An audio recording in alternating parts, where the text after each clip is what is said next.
आज त्रिनितातीस अर्थात त्रिएक परमेश्वर का पर्व है। त्रिएक परमेश्वर का अर्थ है परमेश्वर पिता, परमेश्वर पुत्र एवं परमेश्वर पवित्र आत्मा। सो आइए इस आनंदमय दिन में आप सभी विश्वासियों का हार्दिक स्वागत करते हैं। आज की आराधना को भजन संहिता 125 के 1 और 2 वचन के आह्वान के साथ आरंभ करेंगे। भजन संहिता 125 के 1 और 2 वचन में परमेश्वर का पवित्र वचन ऐसा मिलता है, जो यहोवा पर भरोसा रखते हैं वे सिय्योन पर्वत के समान है, जो टलता नहीं वरन सदा बना रहता है। जिस प्रकार यरूशलेम के चारों ओर पहाड़ है, उसी प्रकार यहोवा अपनी प्रजा के चारों ओर अब से लेकर सर्वदा तक बना रहेगा। आमीन।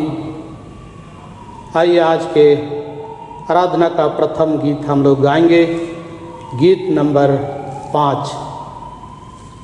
ईश्वर की स्तुति कर प्रिय प्राण तू, उसको प्रशंसा दे हर जाम।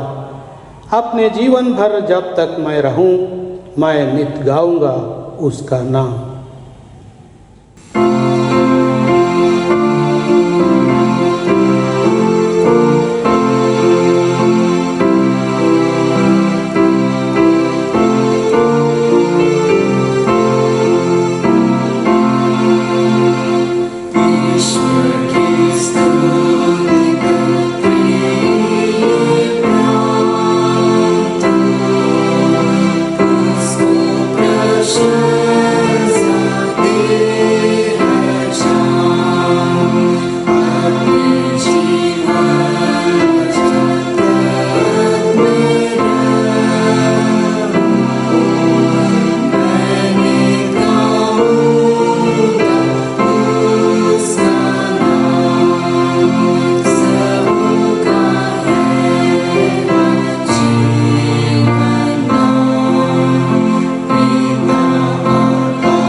मंडली खड़ी हो जाए। परमेश्वर पिता, पुत्र और पवित्र आत्मा के नाम से आमीन। हमारी सहायता ईश्वर के नाम से है, जिसने स्वर्ग और पृथ्वी को सिरजा। स्तुति होवे पिता को और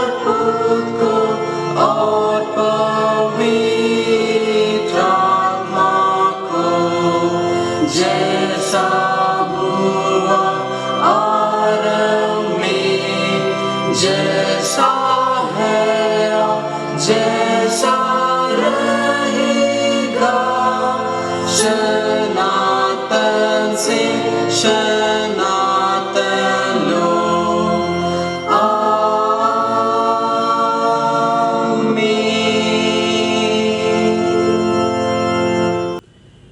हम ईश्वर के सामने अपने पापों को दीनताई से मान लेवें। हे सर्वशक्तिमान ईश्वर दयालु पिता, हम दीनताई से अपने सब पाप और अपराधों को तेरे सम्मुख मान लेते हैं। तू अपने प्रिय पुत्र हमारे प्रभु यीशु ख्रीस्त के कारण हम पर दया दृष्टि कर और हमारे सब पापों को क्षमा कर। आमीन।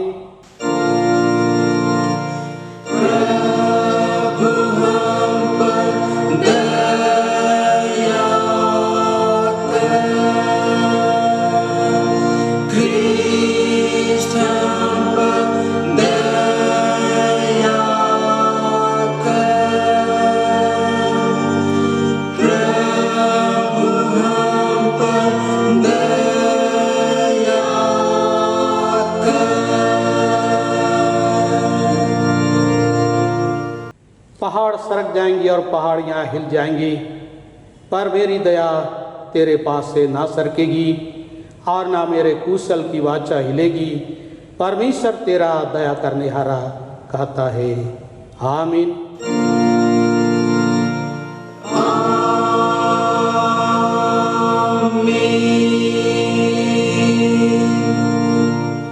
मंडली उठे, सबसे ऊंचे स्थान में ईश्वर का गुणानुवाद होए। पृथ्वी पर कुशल मनुष्यों में प्रसन्नता हो।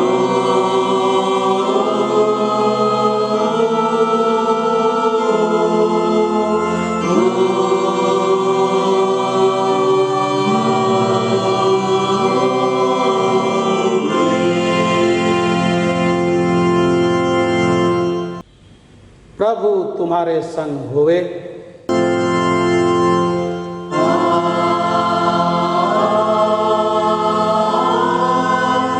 तेरी आत्मा के संग।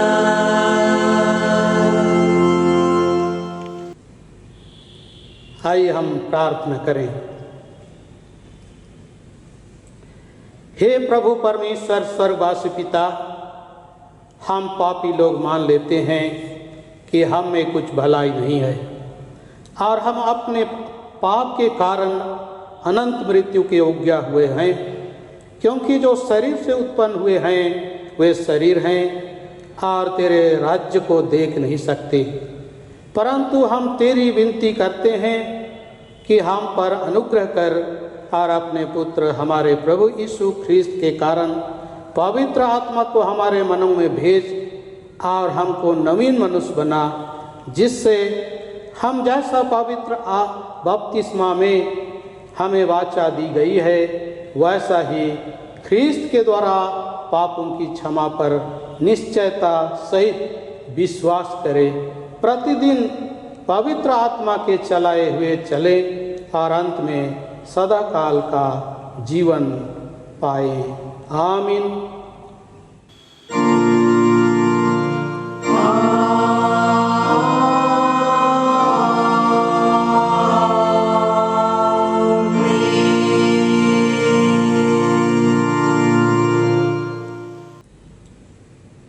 आज के निमित्त जो वचन ठहराया गया है, इस घड़ी हम सुनेंगे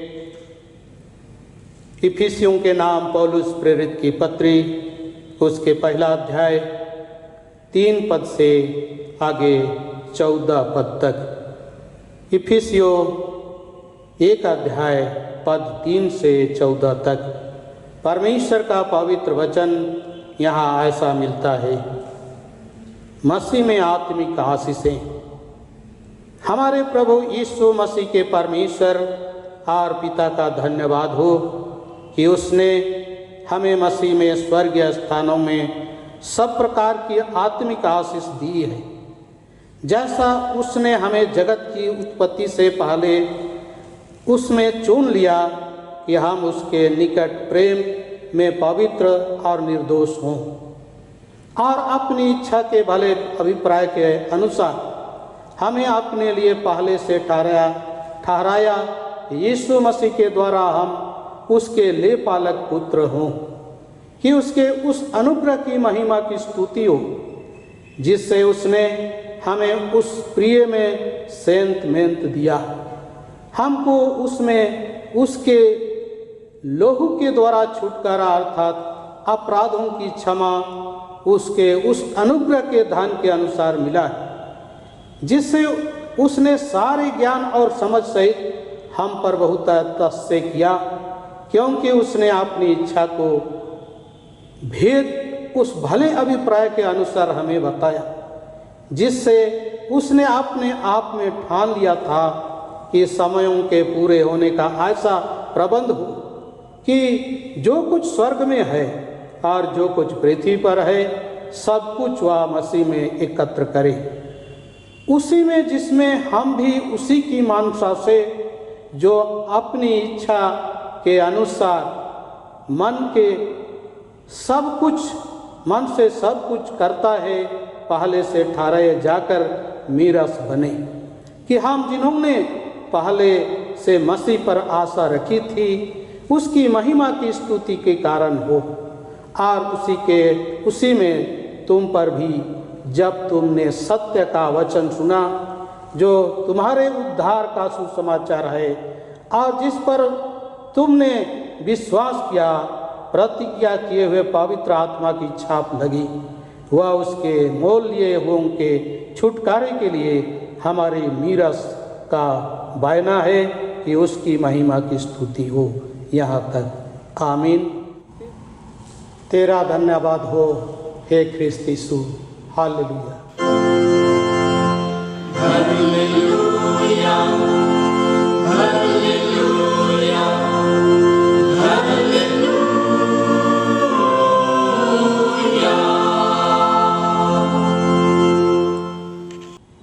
अब हम समस्त ख्रिस्तानी कलीसिया के संग अपना महापवित्र विश्वास मान लेकर यूँ कहें, मैं विश्वास करता हूँ परमेश्वर पिता पर, जो स्वर्ग और पृथ्वी का सर्वशक्तिमान सृजनहार है, और उसके इकलौते पुत्र अपने प्रभु यीशु ख्रीस्त पर, जो पवित्र आत्मा से गर्भ में आया, कुंवारी मरियम से उत्पन्न हुआ, पांतुस पिलातुस की आज्ञा से दुख उठाया, क्रूस पर चढ़ाया गया, मर गया और गाड़ा गया, पाताल में उतरा, तीसरे दिन मृतकों में से जी उठा, स्वर्ग पर चढ़ गया और परमेश्वर सर्वशक्तिमान पिता के दाहिने हाथ बैठा है, जहाँ से वह जीवतों और मृतकों के विचार करने को फिर आएगा।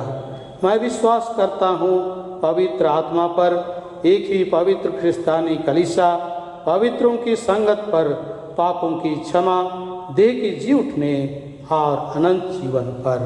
आमीन।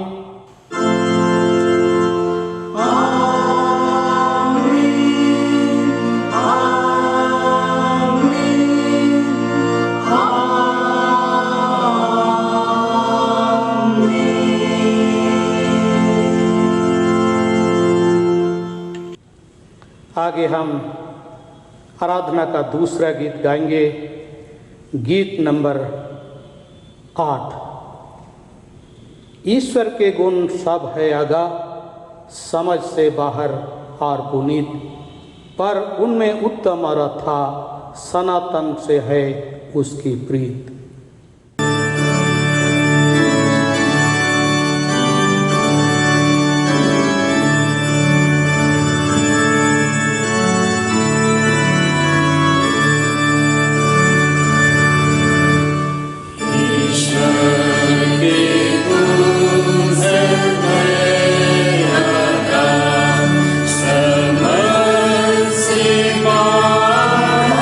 और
और उसके है सबकी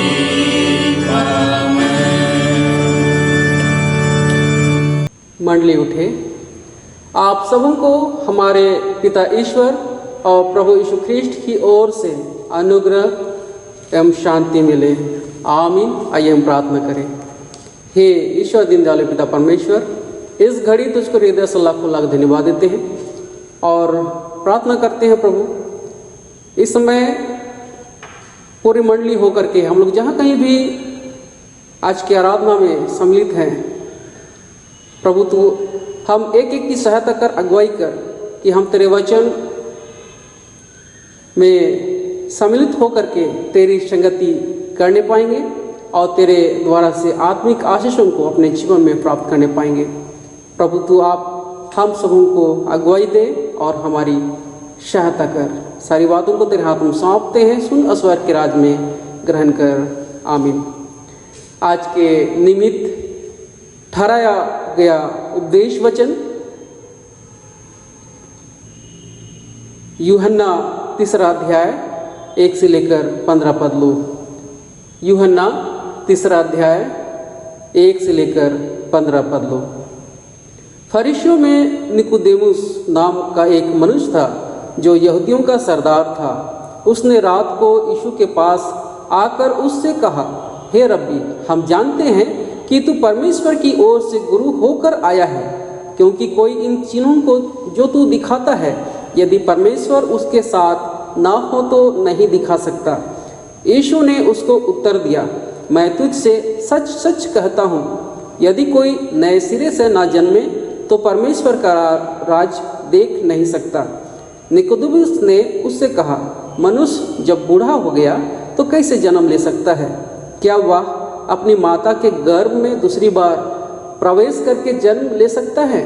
यीशु ने उत्तर दिया, मैं तुझसे सच सच कहता हूँ, जब तक कोई मनुष्य जल और आत्मा से ना जन्मे तो वह परमेश्वर के राज में प्रवेश नहीं कर सकता।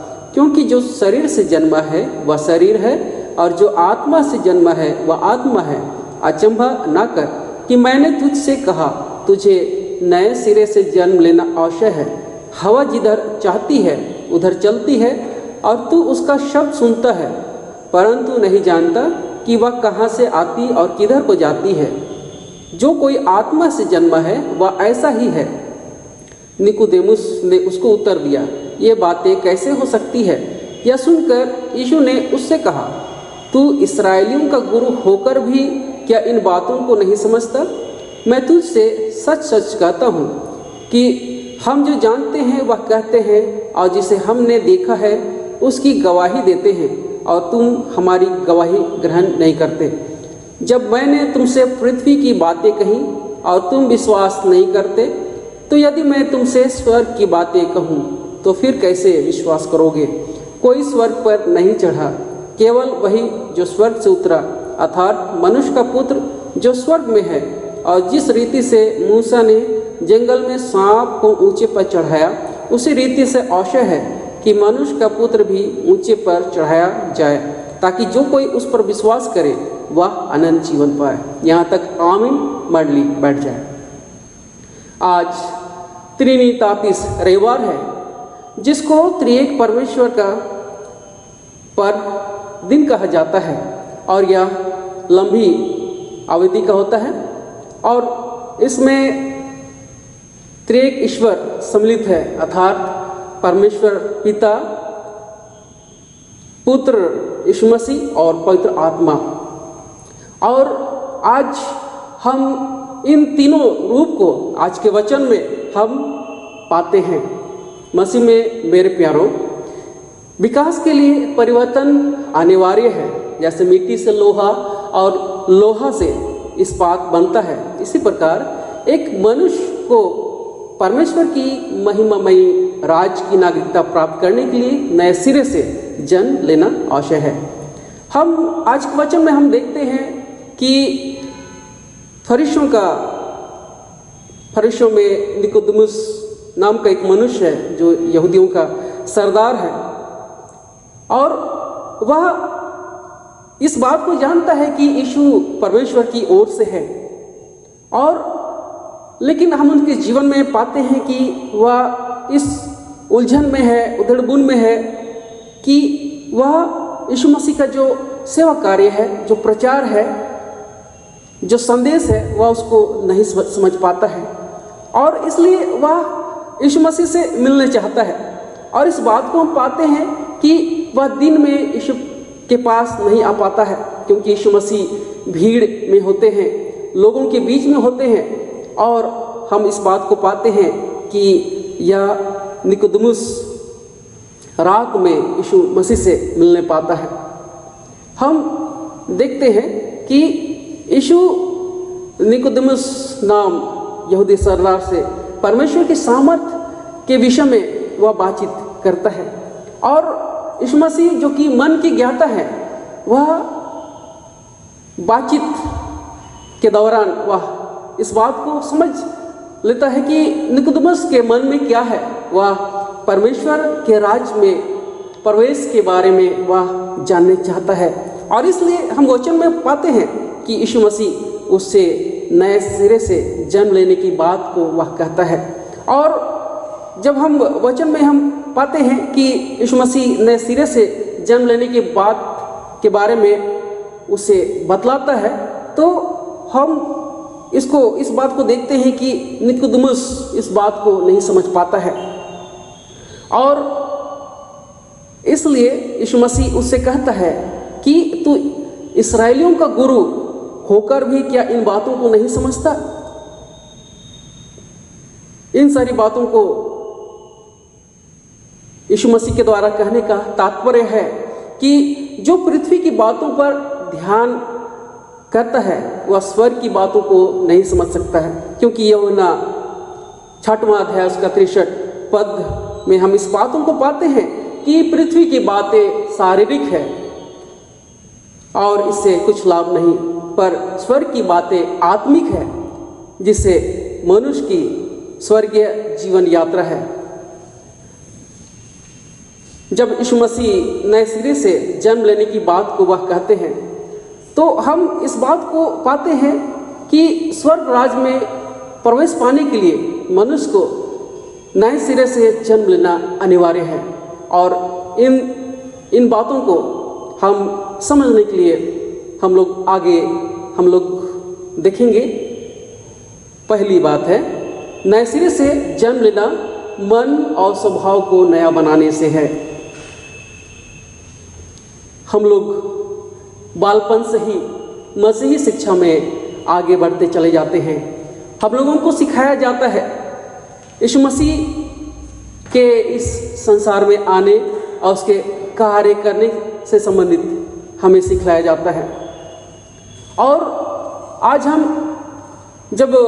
के उपदेश वचन में हम पाते हैं कि यीशु मसीह निकोदेमुस से बातचीत कर रहा है, और इस बातचीत के दौरान यीशु ने स्वर्ग राज्य में प्रवेश से संबंधित मनुष्य का नए सिरे से जन्म लेने की अनिवार्यता के बारे में कहा।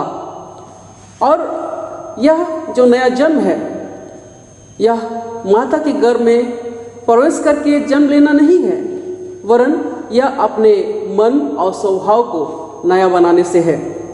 हम यहेजकेल 36वां अध्याय उसका 25 और 26 में हम देखेंगे तो इसके बारे में सटीक वर्णन किया गया है। इसमें लिखा है, मैं तुम पर शुद्ध जल छिड़कूंगा और तुम शुद्ध हो जाओगे। मैं तुमको नया मन दूंगा और तुम्हारे भीतर नई आत्मा उत्पन्न करूंगा और तुम्हारी देह में से पत्थर का हृदय निकाल कर तुमको मांस का हृदय दूंगा। मसीह में मेरे प्रियो, यह कब होगा और कैसे होगा? हम इस बात को जानते हैं कि जब हम जन्म लेते हैं तो हम लोग सांसारिक होते हैं, और जब वचन की शिक्षा हमारे जीवन में पड़ती है और उन वचनों को हम लोग जिस तरह से सीखते हैं उसे हम लोग अपने जीवन में उतारना आरंभ करते हैं, उसके अनुसार चलना आरंभ करते हैं, तो हमारा विश्वास पल पल करके मसीह में बढ़ता जाता है।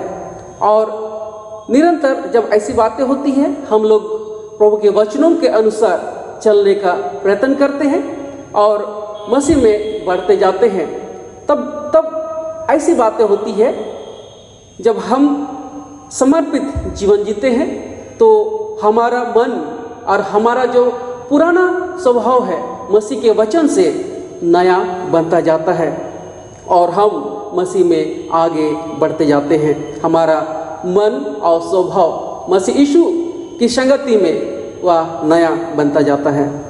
दूसरी बात है, नए सिरे से जन्म लेना दीनहीनता और नम्रता से प्रमाणित होता है। हम लोग प्रभु यीशु के पहाड़ी उपदेश को देखते हैं। मत्ती रचित सुसमाचार 5वां अध्याय 3 और 5 पद में कहा गया है, धन्य है वे जो मन के दीन है, क्योंकि स्वर्ग का राज उन्हीं का है। धन्य है वे जो नम्र है, क्योंकि वे पृथ्वी के अधिकारी होंगे। मसीह में मेरे प्रियो, यीशु मसीह हमारे लिए उसने कठिन मेहनत किया, क्योंकि वह इस संसार में आया परमेश्वर पिता के द्वारा से भेजा जा करके, और वह लोगों के प्रति, लोगों को बचाने के लिए वह समर्पित था। और इस बात को हम देखते हैं कि वह लोगों को पहाड़ी उपदेश के द्वारा से उनके मनों को वह छूना चाहता था और उन्हें सिखाने चाहता था कि कौन स्वर्ग का राज का भागी हो सकता है, कौन अधिकारी बन सकता है। सहज और दीन मन हो करके परमेश्वर के उद्धार के लिए यीशु पर विश्वास करना स्वर्ग में प्रवेश करने के लिए जरूरी है। हम इस बात को हम पाते हैं कि परमेश्वर की आज्ञा अनुसार यीशु मसीह इस संसार में आया और वह दीन होकर मनुष्य के उद्धार के लिए क्रूस मृत्यु को सह लिया। और इसी को हम जब दीन और मन होकर के हम विश्वास करते हैं और हम लोग प्रभु यीशु में नया जन्म प्राप्त करते हैं, जिसको द्वारा से हम लोगों को स्वर्ग राज में प्रवेश मिल सकता है। तीसरी बात है, नए सिरे से जन्म लेना पाप के प्रति पश्चाताप करने से है। मसीह में मेरे प्रियो, हम लोगों का जो स्वभाव है वह पापमय स्वभाव है और हम लोग निरंतर इसमें बढ़ते जाते हैं, क्योंकि जो हम लोग देखते हैं, जो सुनते हैं, हम लोग उसी में बढ़ते जाते हैं। क्योंकि बहुत सारी बातें जो है संसार की ओर से आती है और हमें ऐसा लगता है कि जो हम लोग सुन रहे हैं, सोच रहे हैं, वह सही है और इसलिए हम लोग वैसे ही करते जाते हैं। और जब मनुष्य परमेश्वर की इच्छा के विरुद्ध कार्य करने लगता है, वह मनुष्य की परमेश्वर की इच्छा के विरुद्ध जीने और काम करने के कारण मनुष्य का जो स्वभाव है वह पापी स्वभाव हो गया। उसके मन में बचपन से ही बुरा सोच, बुरी भावना और बुरा काम की प्रवृत्ति भरा हुआ है। और इसलिए हमें इस बात को जानना है, समझना है और इसी बात को हम पाते हैं कि यीशु मसीह निकोदेमुस को वह बतलाता है कि मनुष्य का जीवन पापमय जीवन है, पापमय स्वभाव है और इसलिए कि हम लोग हर दिन ना जाने कितने ही लाखों हम लोग जाने अनजाने में गलतियां करते हैं, पाप करते हैं। बहुत सारे गलतियां हैं, हम लोग उसको जानते हैं और बहुत सारी गलतियां हैं जो हम लोग अनजाने में करते हैं। और इसलिए हम जब मसीही हैं, ख्रिस्तियाँ हैं, तो हमें हर रोज़ अपने पापों को मानना है, पश्चाताप करना है और पाप से दूर रहना है। शास्त्री और फरीसियों के जीवन में देखें तो वे अपने धार्मिक रीति विधि के पालन पर ही अधिक जोर देते थे और वे इतना सजग रहते थे कि उनका ठहराया हुआ विधि किसी प्रकार अपवित्र ना हो जाए, नहीं तो वे समाज से बहिष्कृत हो जाएंगे। पर वे प्रेम, न्याय और विश्वास की बातों को गुण समझते थे और इसी कारण हम मत्ती 23 में पाते हैं कि यीशु मसीह ने उनको डांट दिया। और नए सिरे से जन्म लेना जरूरी है, क्योंकि परमेश्वर के राज में प्रवेश करना है, और इसलिए जो प्रवेश करना चाहता है उसे पश्चातापी मन वाला व्यक्ति होना चाहिए, और यह पश्चातापी मन परमेश्वर के प्रेम से मिलता है। और हम लोग आगे देखते हैं, नए सिरे से जन्म लेना प्रेममय आचरण रखने से है। हम लोग मत्ती 22वां अध्याय 37 से 40 में हम लोग देखते हैं, उसमें लिखा हुआ है सबसे बड़ी आज्ञा के संबंध में, और उस संबंध में प्रभु ने कहा, परमेश्वर को अपनी सारी प्रिय वस्तुओं से अधिक प्रेम रख, और वैसा ही अपने पड़ोसी से भी अपने समान प्रेम रख। हम लोग शास्त्री और फरीसी उनके जीवन में अगर इन बातों को देखते हैं तो वे प्रेम को नहीं समझते हैं, और हम पाते हैं कि वे सामरी और दूसरी अन्य जातियों से घृणा करते थे। प्रेम के संबंध में यूहन्ना अपनी पहली पत्री 3 अध्याय के 18वें पद में कहते हैं, हे बालकों, हम वचन और जीव ही से नहीं पर काम और सत्य के द्वारा भी प्रेम करें। इस तरह दया और राहत का कार्य जैसे भूखों को खिलाना और वस्त्रहीन लोगों को वस्त्र पहनाना है। वर्तमान में हम देखें तो हम लोगों का जीवन कैसा व्यतीत हो रहा है। हम लोग कोरोना महामारी के काल में हैं, लोग समस्याओं में पड़े हुए हैं, और इस समय सबसे ज़्यादा आवश्यकता है लोगों के प्रेम का, लोगों के सहयोग का।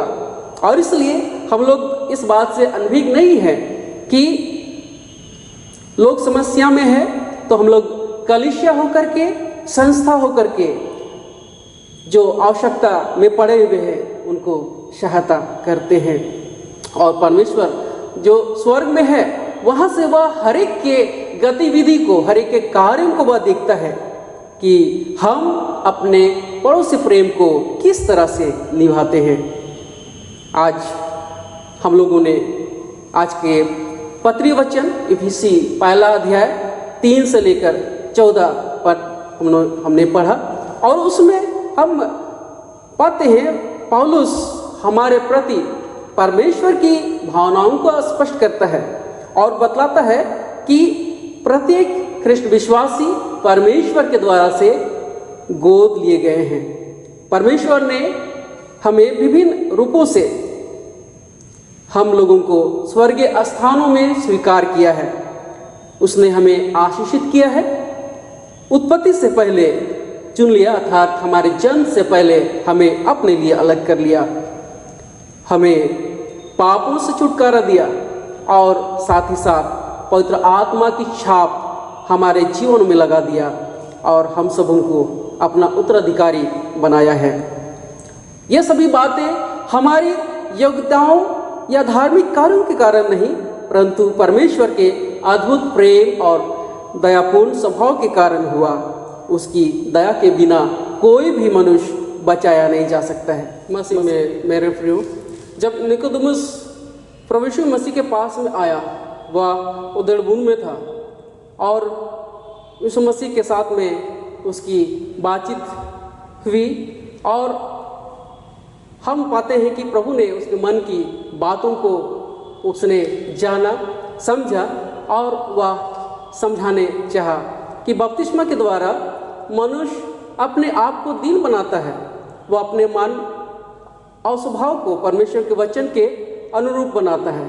वह मसीह के वचन को मानकर अपने को ईश्वर के अधीन करता है, और यह विश्वास करता है कि वह यीशु की मृत्यु और पुनरुत्थान के द्वारा बचाया गया है। पवित्र आत्मा शुद्ध जन की नई विश्वास करने हारे पापी के पापों को धोता है और उसे शुद्ध करके परमेश्वर के राज के नागरिक पद के लिए योग्य बना देता है।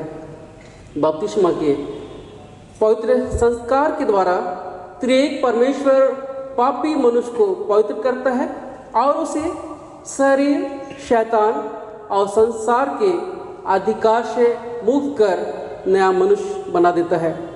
पौलुस तीतुस को तीतुस 3 अध्याय 4 से 7 में वह कहता है परमेश्वर ने अपनी कृपा से हमारा उद्धार किया, और यह धर्म के कामों के कारण नहीं जो हमने आप किए, पर अपनी दया के अनुसार नए जन्म के स्नान और पवित्र आत्मा के हमारे नया बनने के द्वारा हुआ, जिसे उसने हमारे उद्धारकर्ता यीशु मसीह के द्वारा हम पर अधिकाई से उंडेला, जिससे हम उसके अनुग्रह से धर्मी ठहर कर अनंत जीवन की आशा के अनुसार वारिस बने।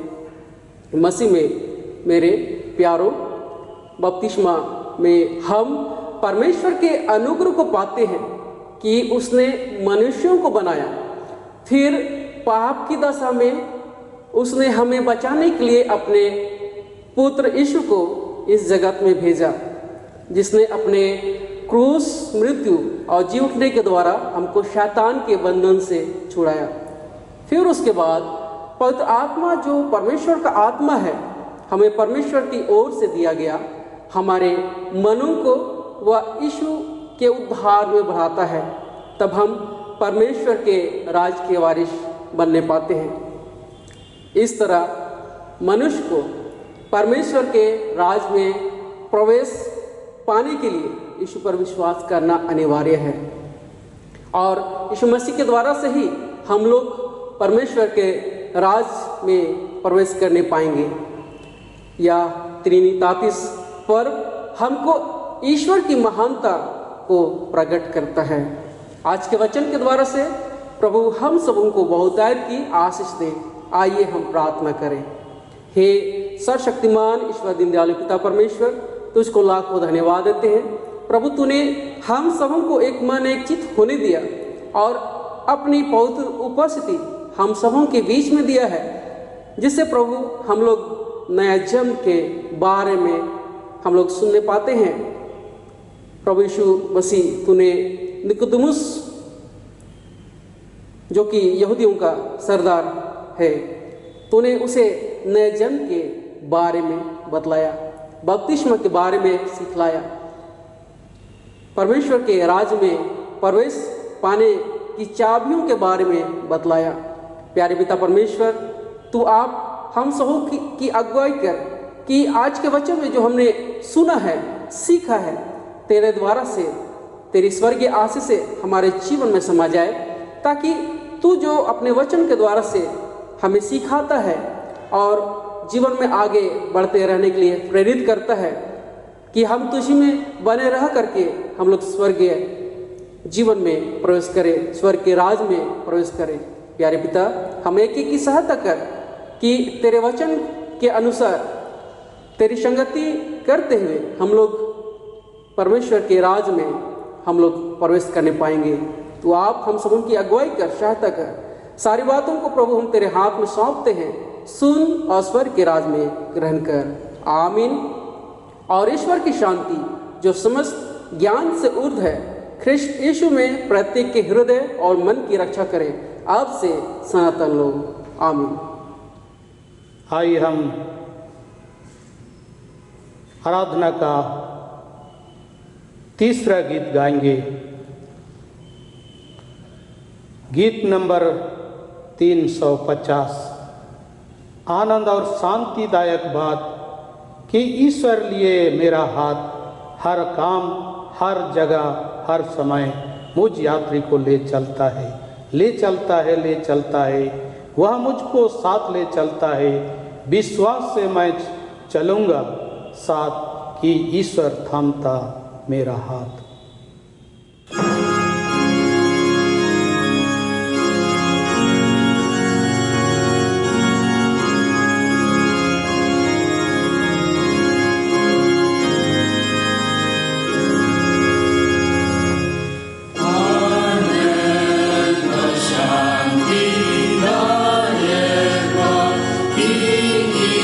ईश्वर दिए मेरा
आइए हम अंतिम प्रार्थना करें।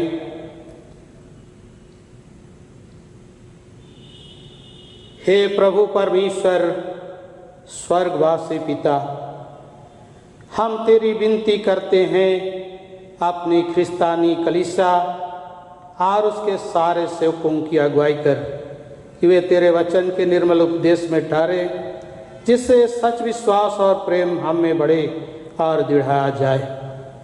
हे प्रभु, भारत रिपब्लिक के हमारे प्रेसिडेंट, इस झारखंड प्रांत के गवर्नर, प्रधानमंत्री, मुख्यमंत्री, राज्य की सभाओं और मंत्रिमंडलों, सब न्यायों और हाकिमों और सब राज्य कर्मचारियों को आशीष दे और उनकी अगुवाई करके वे न्याय और धर्म से देश की सेवा करें और हम कुशल चैन से सारी भक्ति और गंभीरता से काल बिताएं।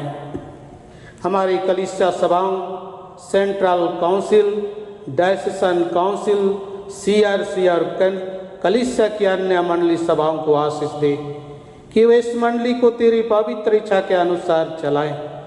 जगत के लूथेरान कलीसिया और देश विदेश के हमारे सभी ख्रिस्त विश्वासी मित्रों को आशीष दे कि हम ख्रिस्तिया प्रेम और सहयोग में आगे बढ़ें और जगत में तेरी साक्षी के लिए अधिक सामर्थ्य पाएं।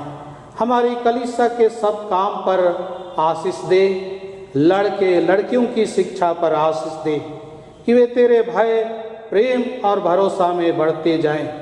कलीसिया के विद्यालयों, शिक्षण प्रशिक्षण महाविद्यालयों और अन्य संस्थाओं को संभाल और उनकी बढ़ती दे और उनके द्वारा कलीसिया के लिए आत्मिक और लौकिक आशीष दे।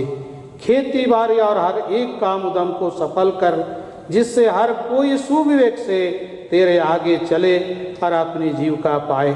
अपनी कृपा से उन सबों पर दृष्टि कर जो कंगालपन और नाना प्रकार के रोग और नाना प्रकार के सकीति और दुख में हैं, उनको शांति दे। हे प्रभु सामर्थी परमेश्वर, आज जब कि हमारा देश संकट के दौर से गुजर रहा है, साथ ही विश्व के कई विकासशील देश कोरोना वायरस के महामारी के कारण विकट परिस्थिति में है। ऐसे समय में हम सभी मानव जाति तेरे दयालु हाथों के द्वारा संभाले जाने की आशा में तेरी ओर आस लगाए हुए हैं। प्रभु हम सबों पर दया कर और ऐसे बीमारी से चंगाई दे। हे प्रभु, हमारे भारत देश के प्रधानमंत्री, राज्यों के मुख्यमंत्रियों, राज्यपालों, अन्य मंत्रियों को सुबुद्धि और ज्ञान दे कि अपनी जनता की सेवा कर सके। हमारे झारखंड राज्य के लिए भी प्रार्थना करते हैं कि हम सभी डॉक्टरों, नर्सों, स्वास्थ्य कर्मियों को एवं प्रशासनिक अधिकारियों, कार्यकर्ताओं को की उचित सेवा के लिए अगुवाई कर, ताकि इस राज्य में शांति एवं अमन चैन बनी रहे। हे प्रभु, हमारे कलीसिया और जितने भी भारत देश में जितनी कलीसिया हैं, हम उसके लिए धन्यवाद देते हैं। आज बहुतों का जन्मदिन भी है। प्रभु परमेश्वर इस जन्मदिन की आशीष और खुशी हर एक के जीवन को दे और तेरी बड़ी अनुग्रह को वे अनुभव कर पाएं। कई परिवारों में बच्चों का दान दिया है।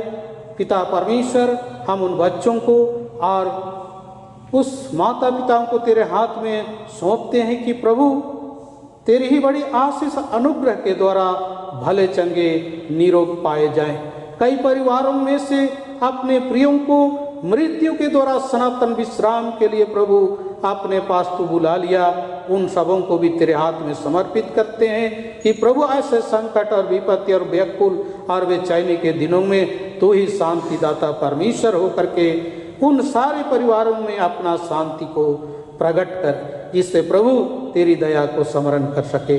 बीते महीना में कई लोग अपने सेवा से सेवा निवृत्त हो गए, उन सबों के लिए भी विनती करते हैं प्रभु, सेवा काल में उन सबों को बड़े ही परिश्रम के साथ तू संभाला और सेवा का कार्य किया।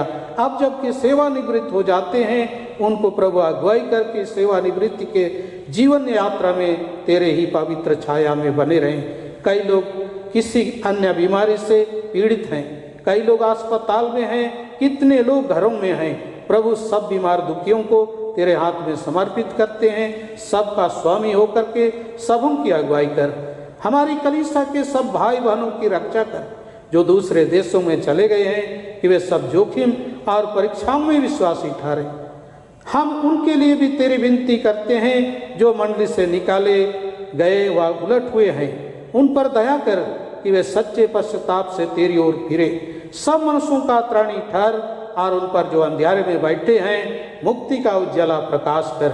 हमको अपश्चातापी मृत्यु से बचा और अंत में अपने प्रिय पुत्र हमारे प्रभु यीशु ख्रीस्त के द्वारा स्वर्ग राज्य में ग्रहण कर। हे हमारे पिता, तू जो स्वर्ग में है, तेरा नाम पवित्र किया जाए, तेरा राज आए, तेरी इच्छा जैसे स्वर्ग में वैसे पृथ्वी पर भी होवे।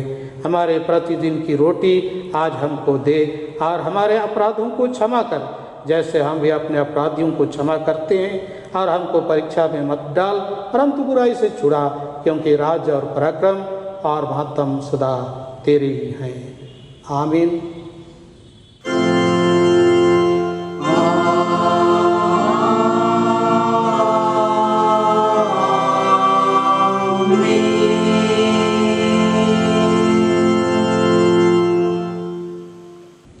अब त्रिएक ईश्वर का आशीर्वाद विश्वासी और दीन मन से आप सभी ग्रहण करें।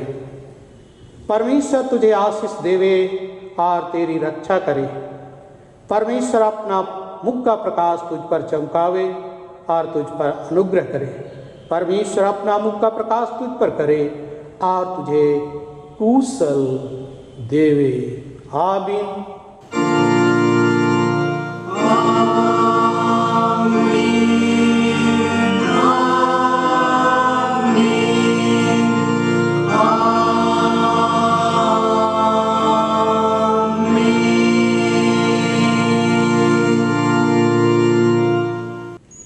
यीशु सहाय।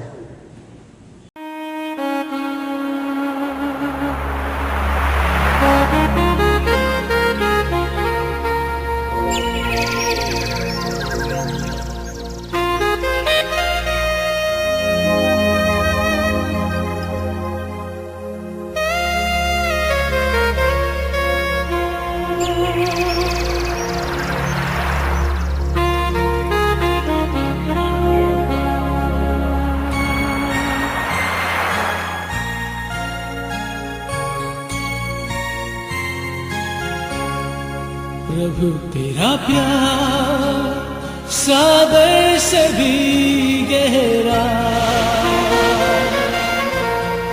तू है महान आसमानों से भी ऊंचा।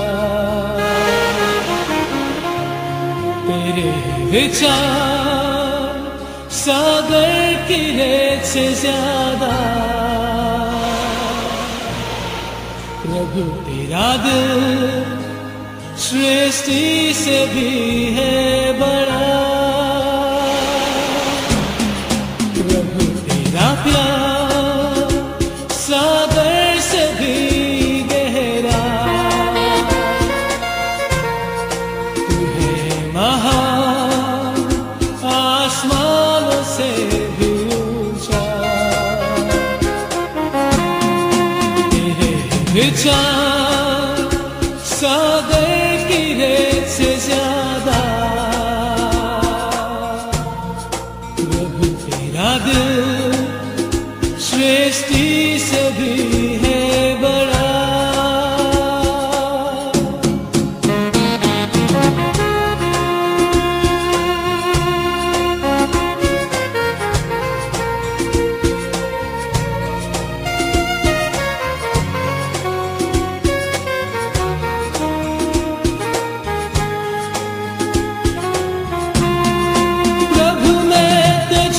प्यार करूं,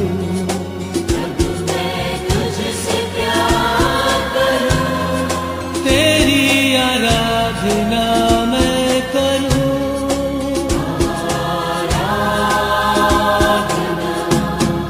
प्रभु तू ही है महान,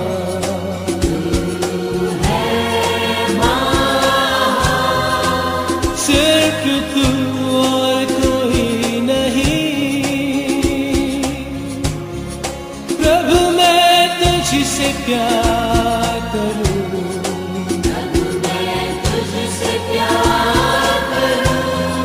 तेरी आराधना मैं करूं।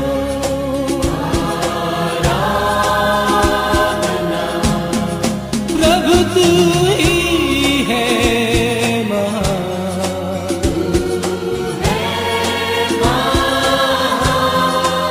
सिर्फ तू और कोई नहीं। प्रभु तेरा प्यार सागर से भी गहरा, तू है महान आसमानों से भी ऊंचा।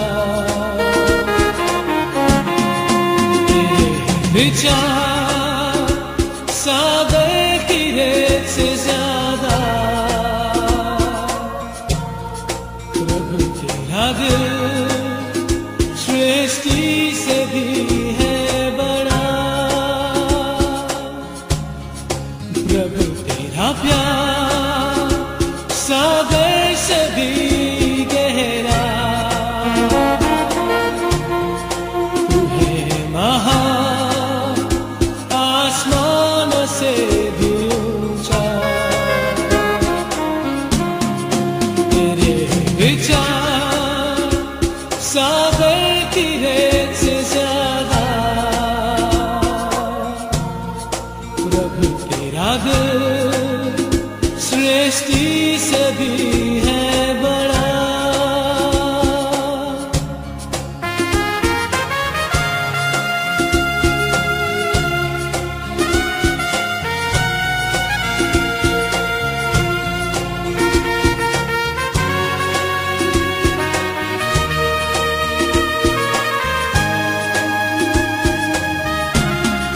प्रभु मैं तुझसे प्यार करूं,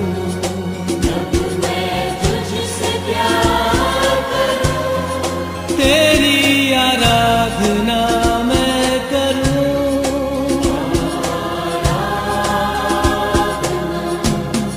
प्रभु तू ही है महान,